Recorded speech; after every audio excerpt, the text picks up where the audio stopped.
Even in the campaigns that you lost, whether you were running in 1978 or managing, for instance, President Ford's campaign against Jimmy Carter, even in cases like that, people will give you credit. They will not call them defeats so much as close calls, and they feel that either as a candidate or as a manager of a candidate, you did very, very well, and you nearly won. Can you say as much for President Bush's last campaign?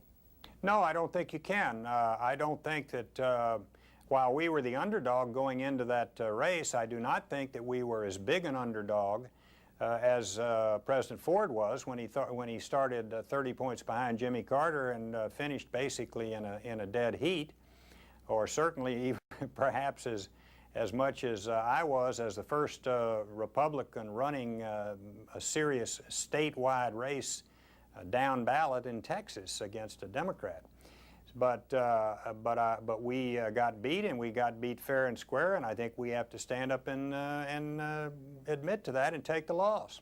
Is there a single thing you'd do differently? Oh, I suppose there are a lot of things you could do. But you know, that's the way it is in politics. 20/20 hindsight is always very good, and everybody's an expert in politics. I never will forget in the Ford-Carter race in '76, people said if we only had done this or that or the other differently, Ford would have been president or would have won.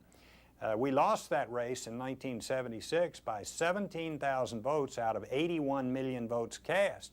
That's a very, very small margin, and if we had turned around 10,000 votes in Ohio and 7,000 votes in Hawaii, President Ford would have been elected, not Jimmy Carter. So you can look at a whole lot of things in that context and say, well, if only.